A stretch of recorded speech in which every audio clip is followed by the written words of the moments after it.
जय माता की। आप सब पर माँ की कृपा बनी रहे। आज इस वीडियो में दुर्गा सप्तशती प्रथम अध्याय सुनाने जा रहे हैं। आज से 9 दिन तक भक्तों माता के सप्तशती अध्याय सुनाएंगे। दुर्गा सप्तशती पाठ से पहले कवच, अर्गला स्त्रोत, कीलक स्त्रोत का पाठ करना भी उत्तम बताया गया है। दुर्गा कवच, अर्गला स्त्रोत और कीलक वीडियो पुराण वचन पर डाल चुके हैं, जो आप सब सुन सकते हैं। दुर्गा सप्तशती का पाठ नवरात्रि में प्रतिदिन श्रवण करने से श्रेष्ठ फल की प्राप्ति होती है।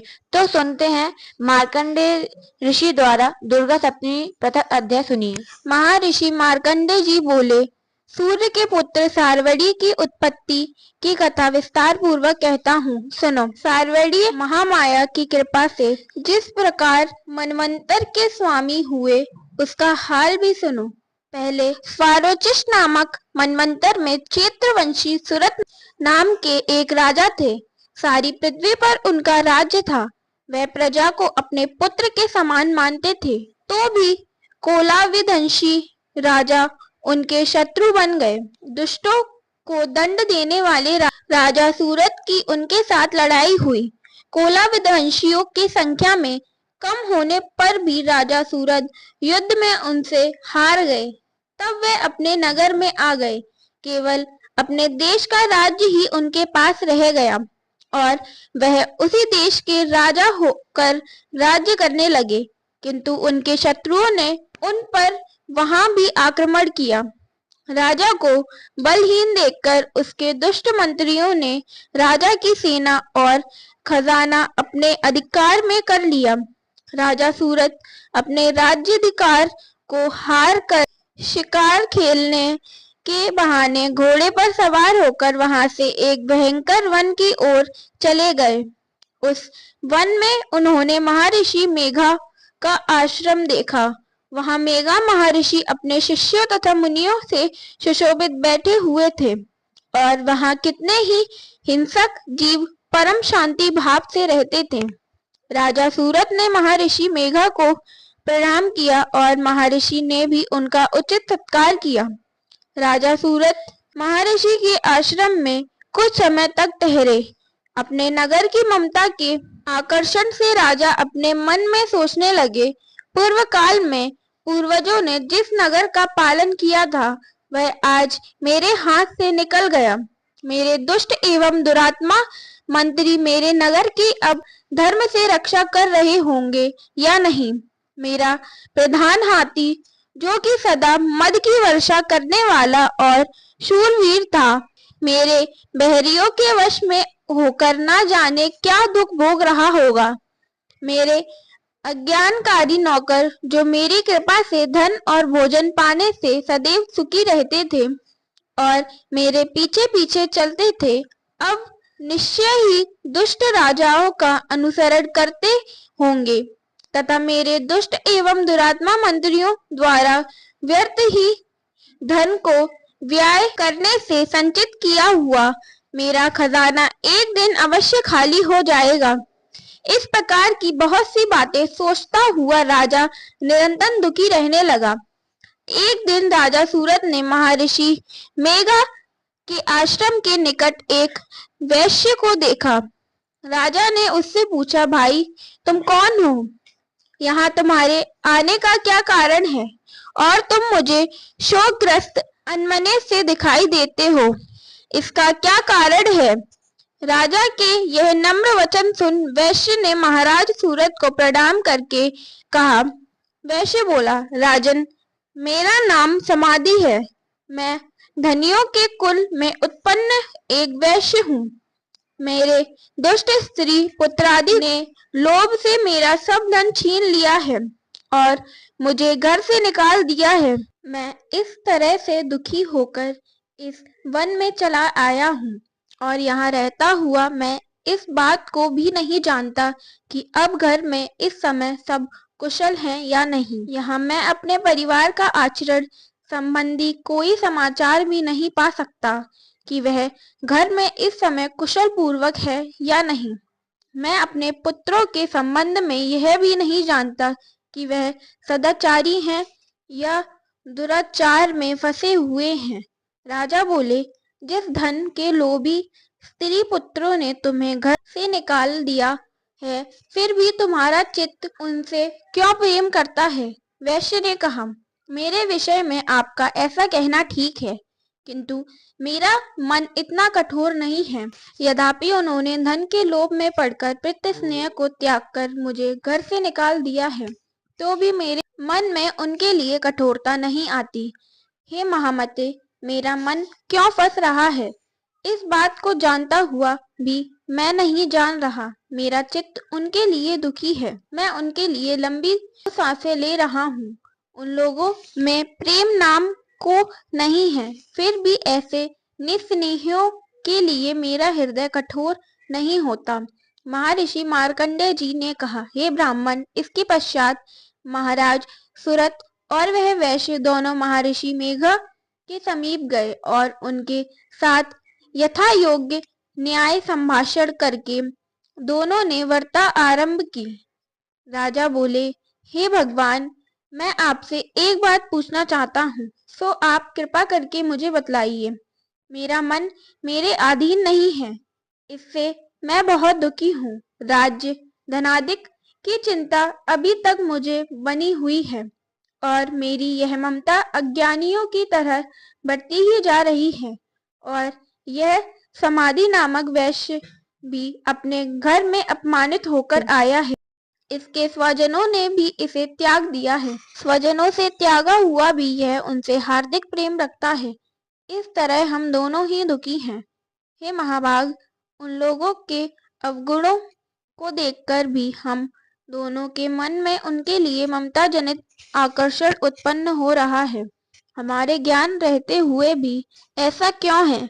अज्ञानी मनुष्य की तरह हम दोनों में यह मूर्खता क्यों है? महर्षि मेघा ने कहा, विषम पृथक पृथक होते हैं। कुछ प्राणी दिन में नहीं देखते और कुछ रात को, परंतु कोई जीव ऐसे हैं जो दिन तथा रात दोनों में देख सकते हैं। यह सत्य है कि मनुष्यों में ज्ञान प्रधान है, किंतु केवल मनुष्य ही ज्ञानी नहीं होता। पशु पक्षी आदि भी ज्ञान रखते हैं। जैसे यह पशु पक्षी ज्ञानी है, मनुष्यों का ज्ञान है, और जो ज्ञान मनुष्यों में है वैसे ही पशु पक्षियों में है, तथा अन्य बातें भी दोनों में एक जैसी पाई जाती हैं। ज्ञान होने पर भी इन पक्षियों की ओर देखो कि अपने भूख से पीड़ित बच्चों की चोंच में कितने प्रेम से अन्न के दाने डालते हैं। हे राजन, ऐसा ही प्रेम मनुष्यों में अपनी संतान के प्रति पाया जाता है। लोभ के कारण अपने उपकार का बदला पाने के लिए मनुष्य पुत्रों की इच्छा करते हैं और इस प्रकार मोह के गड्ढे में गिर जाते हैं। भगवान श्री हरि की जो माया है, उसी से यह संसार मोहित हो रहा है। इसमें आश्चर्य की कोई बात नहीं, क्योंकि वह भगवान विष्णु की योग निद्रा है। महामाया भगवती देवी ज्ञानियों के चित्त को बलपूर्वक खींचकर मोह में डाल देती हैं और उसी के द्वारा संपूर्ण जगत की उत्पत्ति होती है। यही भगवती देवी प्रसन्न होकर मनुष्यों को मुक्ति प्रदान करती हैं। यही संसार के बंधन का कारण है तथा संपूर्ण ईश्वरों की भी स्वामिनी है। महाराज सुरत ने पूछा, भगवान, यह देवी कौन सी है जिसको आप महामाया कहते हैं? हे ब्राह्मण, वह कैसे उत्पन्न हुई और उसका कार्य क्या है? उसके चरित्र कौन कौन से हैं? प्रभु, उसका जैसा प्रभाव हो, जैसा स्वरूप हो, वह सब ही कृपा करके मुझसे कहिए। मैं आपसे सुनना चाहता हूँ। महर्षि मेघा बोले, राजन, यह देवी तो नित्य स्वरूपा है। उसके द्वारा यह संसार रचा गया है, तब भी उसकी उत्पत्ति अनेक प्रकार से होती है। वह सब आप मुझसे सुनो। वह देवताओं का कार्य सिद्ध करने के लिए प्रकट होती हैं। वह उस समय वह उत्पन्न हुई कहलाती हैं। संसार को जलमय करके जब भगवान विष्णु योग निद्रा का आश्रय लेकर शेष शैया पर सो रहे थे, तब मधुकैटभ नाम के दो असुर उनके कानों के मैल से प्रकट हुए और वह श्री ब्रह्मा जी को मारने के लिए तैयार हो गए। श्री ब्रह्मा जी ने जब उन दोनों को अपनी ओर आते देखा और यह भी देखा कि भगवान विष्णु योग निद्रा का आश्रय लेकर सो रहे हैं, तो वह उस समय श्री भगवान के जागने के लिए उनके नेत्रों में निवास करने वाली योग निद्रा की स्तुति करने लगे। श्री ब्रह्मा जी ने कहा, हे देवी, तुम ही स्वाहा, तुम ही स्वधा और तुम ही वृष्टकार हो। स्वर भी तुम्हारा ही स्वरूप है। तुम ही जीवन देने वाली सुधा हो। नित्य अक्षर प्रणव में आकर, उकार, मकार, इन तीनों में ममताओं के रूप में तुम ही स्थित हो। इनके अतिरिक्त जो बिंद पद अर्घमात्रा है, जिसका की विशेष रूप से उच्चारण नहीं किया जाता, हे देवी, वह भी तुम ही हो। हे देवी, संध्या, सावित्री तथा परम जननी तुम ही हो। तुम इस विश्व को धारण करने वाली हो। तुमने ही इस जगत की रचना की है और तुम ही इस जगत का पालन करने वाली हो और तुम ही कल्प के अंत में सबको भक्षण करने वाली हो। हे देवी, जगत की उत्पत्ति के समय तुम सृष्टि रूपा होती हो, पालन काल में स्थित रूपा हो और कल्प के अंत में संहार रूप धारण कर लेती हो। तुम ही महाविद्या, महामाया, महामेघा, महारात्रि और श्री ईश्वरी और बोध स्वरूपा बुद्धि भी तुम ही हो। लज्जा, पुष्टि, तुष्टि, शांति और क्षमा भी तुम ही हो। तुम खड्ग धारिणी, शूल धारिणी, घोर रूपा तथा गदा, चक्र, शंख और धनुष के धारण करने वाली हो। बाण, भुशुंडी और परिध, यह भी तुम्हारे ही अस्त्र हैं। तो तुम सौम्य और सौम्यतर हो। यही नहीं बल्कि जितनी भी सौम्य तथा सुंदर वस्तुएं इस संसार में हैं, उन सबसे बढ़कर सुंदर तुम हो। पर और अपर, सबसे पर रहने वाली सुंदर तुम ही हो। हे सर्वस्वरूपे देवी, जो भी सत असत पदार्थ हैं और उनमें जो शक्ति है, वह तुम ही हो। ऐसी अवस्था में भला तुम्हारी स्तुति कौन कर सकता है।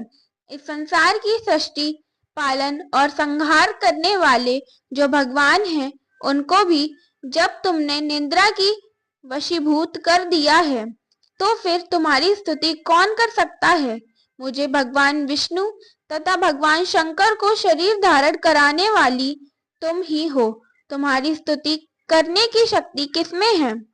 हे देवी, तुम तो अपने इन उद्धार प्रभावों के कारण ही प्रशंसनीय हो। मधु और कैटभ जो भयंकर असुर हैं, इन्हें तो मोह में डाल दो और श्री हरि भगवान विष्णु को भी जल्दी जगा दो और उनमें इनको मार डालने की बुद्धि भी उत्पन्न कर दो।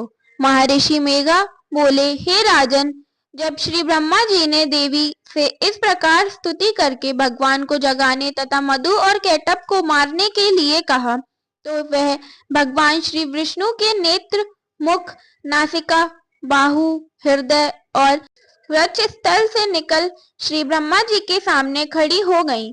उनका ऐसा करना था कि भगवान श्री हरि तुरंत जाग उठे और दोनों असुरों को देखा, जो कि अत्यंत बलवान तथा पराक्रमी थे और मारे क्रोध के जिनके नेत्र लाल हो रहे थे और जो ब्रह्मा जी को वध करने के लिए तैयार थे। तब क्रुद्ध हो उन दोनों दुरात्मा असुरों के साथ भगवान श्री हरि पूरे 5000 वर्ष तक लड़ते रहे। एक तो वह अत्यंत बलवान तथा पराक्रमी थे, दूसरे महामाया ने भी उन्हें मोह में डाल रखा था। अतः वह श्री भगवान से कहने लगे, हम दोनों तुम्हारी वीरता से अत्यंत प्रसन्न हैं। तुम हमसे कोई वर मांगो। भगवान ने कहा, यदि तुम मुझ पर प्रसन्न हो तो अब तुम मेरे हाथों से मर जाओ। बस इतना सा ही वर मैं तुमसे मांगता हूँ। यहाँ दूसरे वर से क्या प्रयोजन है। महर्षि मेघा बोले, इस तरह से जब वह धोखे में आ गया और अपने चारों ओर जल ही जल देखा, तो भगवान श्री हरि से कहने लगे, जहाँ पर जल ना हो, सूखी जमीन हो, उसी जगह हमारा वध कीजिए। महर्षि मेघा कहते हैं, तथास्तु कहकर भगवान श्री हरि ने उन दोनों को अपनी जांघ पर लिटाकर उन दोनों के शरीर काट डाले। इस तरह से यह देवी श्री ब्रह्मा जी की स्तुति करने पर प्रकट हुई थी। दुर्गा सप्तशती का पहला अध्याय पूर्ण होता है। जय माता दी।